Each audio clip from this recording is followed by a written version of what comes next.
ఆదికాండం 15వ అధ్యాయం 18, 19, 20, 21 వచనాలు. ఆ దినమందే యెహోవా ఐగుప్తు నది మొదలుకొని గొప్ప నది అయిన యూఫ్రటీస్ నది వరకు ఈ దేశమును అనగా కేనీయులను, కనిజీయులను, కద్మోనీయులను, హిత్తీయులను, పెరిజీయులను, రెఫాయిమీయులను, అమోరీయులను, కనానీయులను, గిర్గాషీయులను, యెబూసీయులను నీ సంతానమునకిచ్చున్నానని అబ్రహాముతో నిబంధన చేశాను.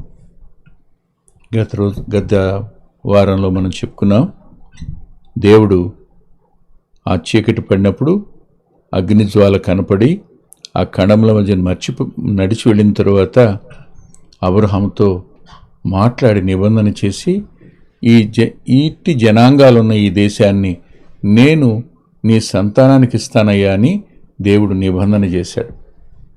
వాగ్దానం చేసిన దేవుడు నమ్మదగినవాడు. ఇప్పుడు మనం 16వ అధ్యాయం 1వ వచనానికి వద్దాం.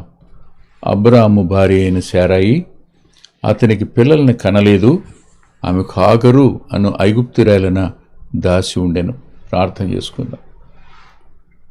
మహిమ కలిగిన మా గొప్ప తండ్రి, కృప కలిగిన మా దేవా, మరోసారి మీ ప్రియకుమారుడు మా రక్షకుడు అయిన యేసుక్రీస్తు ప్రభువారి పరిశుద్ధ నామంలో దయగలిగిన మీ పాదాల సమీపానికి రావడానికి మీరే కార్యం చేశారు. కృతజ్ఞత చెల్లిస్తున్నాను. మరోసారి అబ్రహాం గారి యాత్రా జీవితాన్ని అధ్యయనం చేస్తూ ఉండగా మీరు మా సమయాన్ని దీవెనగా మార్చండి, నీ దాసును మరుగుపరచండి. యేసుక్రీస్తు ప్రభువారి పేరిట ప్రార్థిస్తున్నాం తండ్రి, ఆమేన్. నాకు ఒక సందేహం.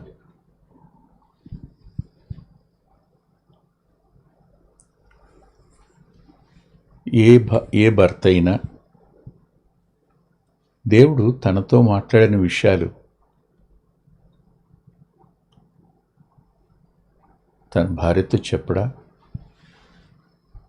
చెప్పండి. తప్పకుండా చెప్తాడు. కానీ దేవుడు వాగ్దానం చేశాడని చెప్పినా వాగ్దానం నెరవేర్చబడడానికి ఆలస్యం అయ్యే కొద్దీ సహజంగానే ఆడవారిలో అసంతృప్తి పెరిగే అవకాశం ఉంది. మగవారికి కూడా అసంతృప్తి పెరిగే అవకాశం లేదని నేను అన్నాను, కానీ ఆడవారిలో మరింత అసంతృప్తి పెరిగే అవకాశం ఉంటుంది. దేవుడు ఖచ్చితంగా తనతో మాట్లాడిన మాటలు శారాయితో చెప్పే ఉంటాడు. కానీ పిల్లలు తనకు కలకపోవడం చూసి 16వ అధ్యాయం 2వ వచనంలో శారాయి అంటుంది, ఇదిగో నేను పిల్లలు కనకుండా యెహోవా చేసి ఉన్నాడు అనే పదం వాడింది. ఆశ్చర్యం.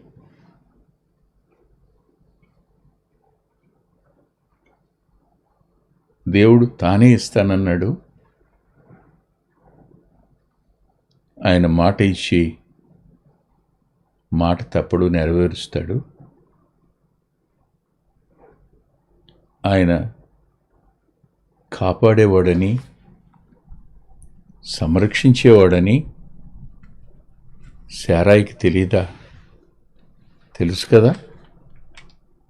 12వ అధ్యాయంలోనే ఆమెను ఐగుప్తు నుంచి ఫరో ఇంటిలో నుండి కాపాడి తెచ్చినవాడు కాడా?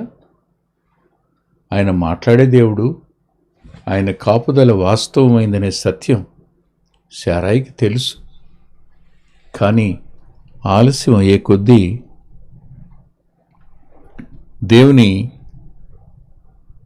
వాగ్దానాలను మనం అడ్డత్రోవలో నెరవేర్చుకోవాలి అనే ప్రయత్నం వద్దకు ఖచ్చితంగా శారాయి వచ్చినట్టే మనం వస్తాం. దీనికి మరో మాట కూడా నేను చెప్పాలి. దేవుడు చేస్తాడు, మరి మన వంతు బాధ్యత మనం చేయకుండా మానేద్దామా అనే ఆలోచన కూడా ఉంది. ఏది చేయాలో, ఏది దేవునికి అప్పగించాలో ఎరిగి ఉండడం వివేచన. మనం చేసేది దేవుని చిత్తానికి అనుగుణమైందేనా మనం చేసేది దేవుని చిత్తానికి విరోధమైందా అనే ఈ డిఫరెన్సియేషన్ అనేది ఒక ఆత్మీయుడు అర్థం చేసుకోగలడు. కానీ అనుమానంలో ఉన్నవారు, దేవుణ్ణి అపార్థం చేసుకున్నవారు గ్రహించలేరు అనేది మాత్రం వాస్తవం. ఆలోచించండి. ఇప్పుడు శారై గారు అన్న మాట ఏమిటంటే, ఇదిగో నేను పిల్లలకు అనకుండా యెహోవా చేసి ఉన్నాడు. దేవుని మీద ఆమె నెపాన్ని వేసింది. నన్ను పిల్లలు కనకుండా చేసింది దేవుడే అని అన్నది. ఆలస్యం ఎందుకు అవుతుంది? పిల్లలు కలగడానికి ఆలస్యం అవడానికి గల కారణాలు ఏమిటి? ఐగుప్తుకు వెళ్ళడానికి కొంత టైం ఉంది. ఆ టైం వరకు ఆ పిల్లలు పెరిగి పెద్దయి ఆ వయసు రావడానికి ఎన్ని సంవత్సరాలు పడుతుందో స్పష్టంగా ఆయన దగ్గర లెక్క ఉంది. ఆ లెక్క ప్రకారం ఆయన తన కార్యం తాను చేస్తున్నాడు. కానీ మధ్యలో మన ఆలోచనలు కొన్నిసార్లు దేవుని చిత్తం కావచ్చు, కొన్ని మార్లు అవి దేవుని చిత్తం కాకపోనవచ్చు. ఊహించండి ఒకసారి. ఆమె అబ్రాహాముతో ఆ మాటని, నీవు దయచేసి నా దాసితో పొమ్ము, ఒకవేళ ఆమె వల్ల నాకు సంతానం కలగవచ్చునని అబ్రాహాముతో నేను. అబ్రాహాము శారయి మాట వినెను. అబ్రాహాము శారయి మాట వినెను. నిజంగా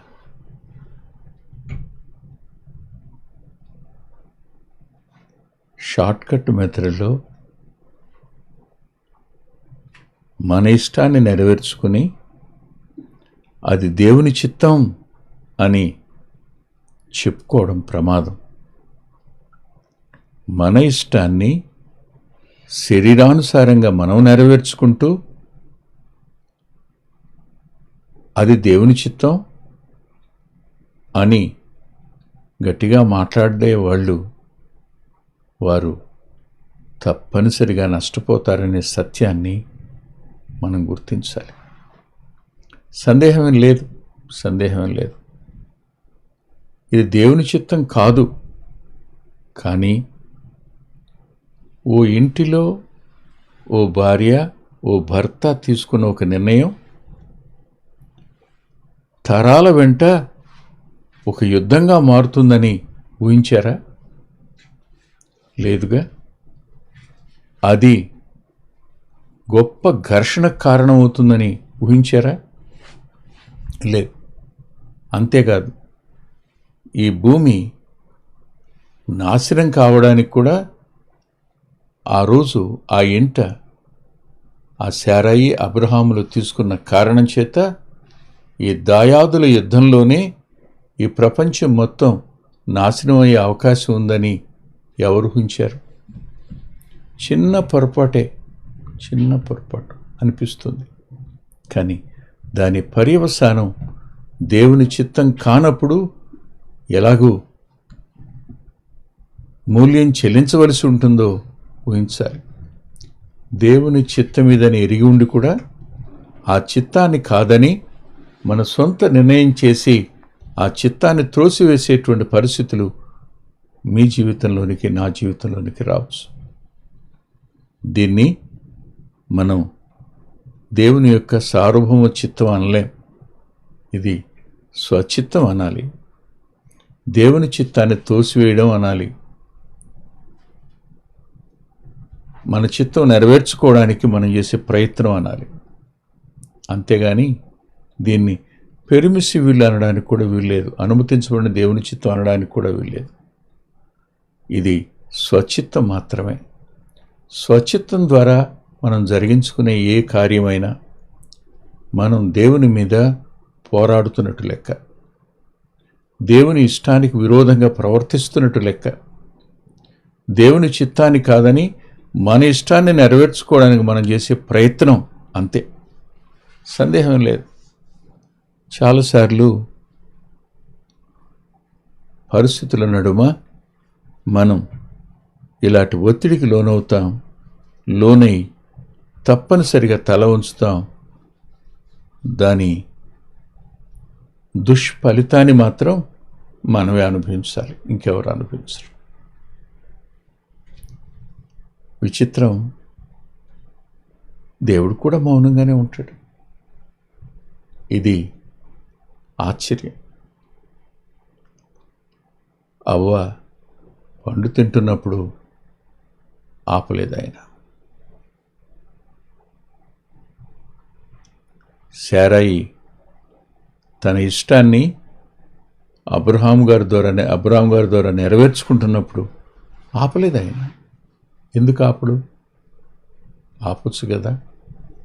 ఒకటే, అది నీవు కోరుకున్న ఇష్టం. నీకు దేవుడిచ్చిన స్వేచ్ఛా స్వాతంత్ర్యాలను నువ్వు దుర్వినియోగపరుచుకుంటున్నప్పుడు దేవుడు అన్నిసార్లు అడ్డం పడడం. మన ఇష్టానికి విడిచిపెడతాడు. దానివల్ల కలిగే ఫలితం చేదుగా ఉన్నా అనుభవించక తప్పదు. సందేహం అయితే లేదు. ఆలోచించండి. ఇప్పుడు అబ్రాము శారాయి మాట వినెను అన్నమాట. అనేకసార్లు దేవుని మీద అలిగిన వారి మాట మనం వినడం, దేవుని అపార్థం చేసుకున్న వారి మాటకు మనం తల వంచడం, దేవుని మీద తిరుగుబడిన వారికి మనం ప్రాధాన్యతనివ్వడం నష్టపోవడానికి కారణాలు అవుతాయి. ప్రస్తుతానికి నష్టాలు కనపడవు. కొన్ని సంవత్సరాల కాలం అది సంతోషంగానే ఉంటుంది, ఆనందంగానే ఉంటుంది. వాస్తవానికి సుమారుగా ఆ ఇంట ఆ సంతోషం ఎంతకాలం ఉంది? ఎంతో కాలం లేదు, కొన్ని నెలల కాలమే ఉంది. అబ్రామునకు భార్యగా ఉన్నటకు అతనికి ఇచ్చింది అని రాసింది.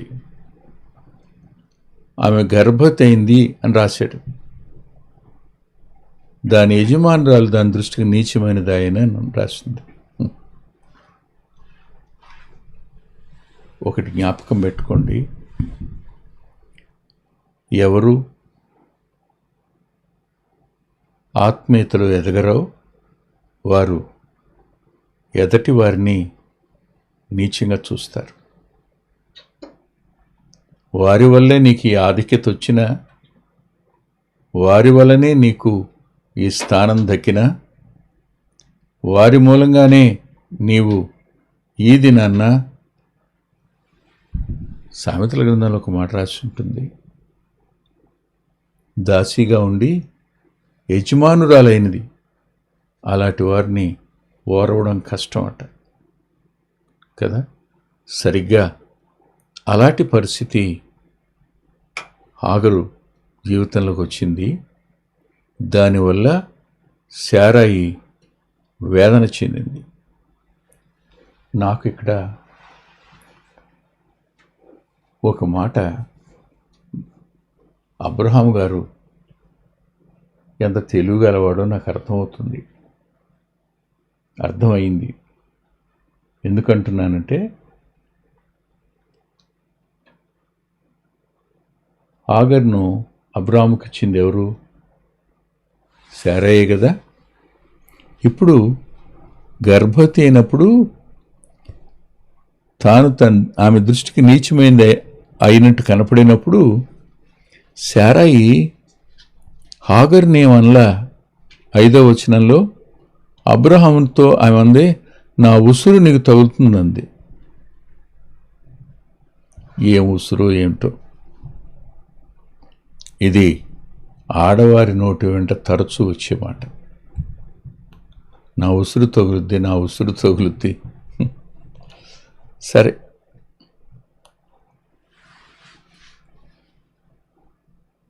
నేనే నా దాసిని నీ కౌగిటికి ఇచ్చిన తరువాత తాను గర్భవతినైనని తెలుసుకున్నప్పుడు నేను దాని దృష్టికి నీచమైన దాన్ని అయ్యాను. నాకును నీకును యెహోవా తీర్పు తీర్చునుగాక అని అబ్రాహాముతో. ఇప్పుడు న్యాయం ఎవరి మధ్యన? తీర్పు అంటే ఈ పరిస్థితి దేవునికి అప్పగిస్తున్నాను నేను, దేవుడు తీర్పు తీరుస్తాడని. చేసింది నువ్వు, అడిగింది నువ్వు, ఒప్పించింది నువ్వు, కానీ ఇప్పుడు తిరగబడుతుంది కూడా నువ్వే. దేవుడు న్యాయం చేస్తాడని మాట్లాడుతుంది కూడా నువ్వే కదా. అంతే, దేవుడున్నాడు. అప్పుడు అబ్రాహాం గారు అన్నాడు, 6వ వచనం, ఇదిగో నీ దాసి నీ చేతిలో ఉంది, నీ మనసుకు వచ్చినట్లు దాన్ని చేయి అన్నాడు. అంటే అర్థమని చెప్పండి. ఎంత చక్కగా సమస్యను పరిష్కరించుకున్నాడో, ఎంత చక్కగా ఆమె వేసిన నెపం నుంచి బయటపడ్డాడు. మనమైతే అలా చేయలేం. మన వెర్షన్ వేరుగా ఉంటుంది. ఇలాంటి పరిస్థితుల మధ్య నువ్వే చేసావు, నువ్వే చేసుకో, నీ చేతిలోనే ఉంది, నీ దాసి కదా అన్నాడు. నీవు ఆయన నా భార్యగా చూస్తున్నావు, కానీ నేను చెప్తున్నాను ఆమె నీకు దాసియే, నువ్వేం చేసుకుంటావో చేసుకో అన్నాడు. ఎప్పుడు ఈ మాట అబ్రాహాం గారు అన్నాడో అప్పుడు ఆమె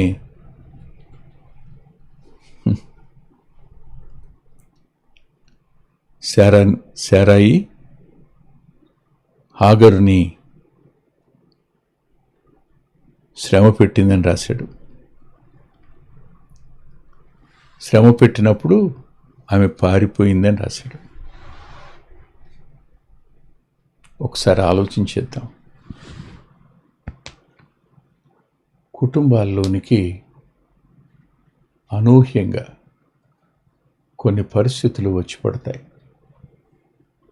అవి యజమాని వల్ల అయినవి కాకపోవచ్చు, యజమాని ఇష్టాన్ని బట్టి వచ్చినవి కాకపోవచ్చు, యజమానిని ఒప్పించటం వల్ల,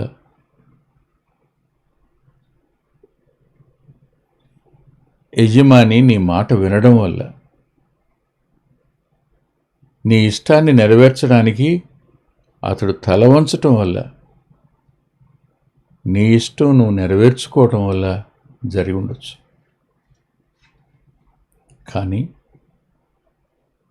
పర్యవసానం ఇవాళ ఇప్పటి వరకు అబ్రాహాము గుడారంలో నెమ్మది ఉంది, కానీ ఈ దినాన్న ఘర్షణ ఉంది, ఒకరినొకరు ఓరవలేని తనం ఉంది, దాసిని శ్రమ పెట్టిన పరిస్థితులు ఏర్పడ్డాయి, గర్భవతిని ఆమె పారిపోవలసిన పరిస్థితి ఏర్పడింది. దీనికి కారకులు ఎవరు?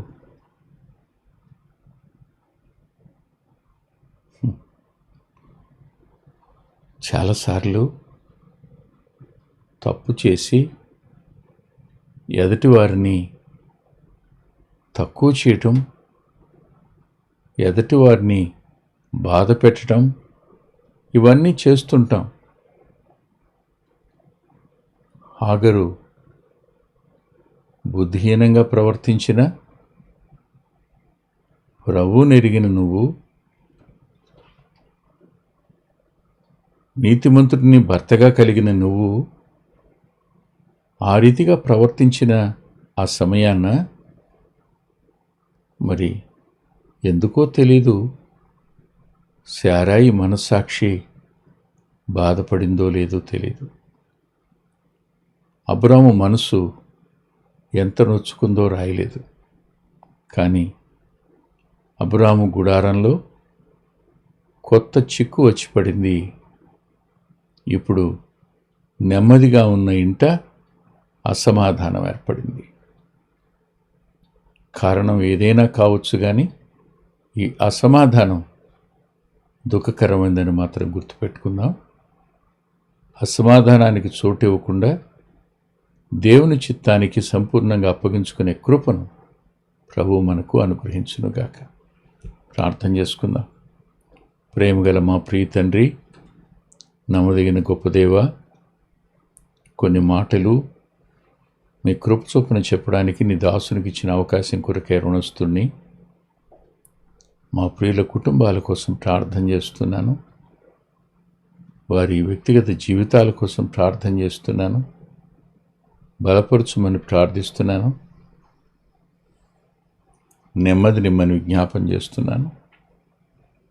భర్త వల్ల మానసికంగా వేదన చెందుతున్నవారు, భార్యల వల్ల మానసికంగా వేదన చెందుతున్నవారు, పిల్లలను బట్టి దుఃఖపడుతున్నవారు, కుటుంబంలో కలవరాలుండి వేదన చెందుతున్నవారు, వారిని మీరు దర్శించండి, నెమ్మదిని అనుగ్రహించండి. ప్రతి తుఫానును గర్దించి ప్రశాంతతనిమ్మని, నెమ్మదిని దయచేసి మీ నామానికి మహిమ కలుగు చేసుకోమని యేసుక్రీస్తు ప్రభువారి పేరిట ప్రార్థిస్తున్నాం తండ్రి. ఆమేన్. ప్రభు చిత్తమైతే వచ్చే ఆదివారం ఉదయం 9:30 గంటలకు లైవ్లో కలుసుకుందాం.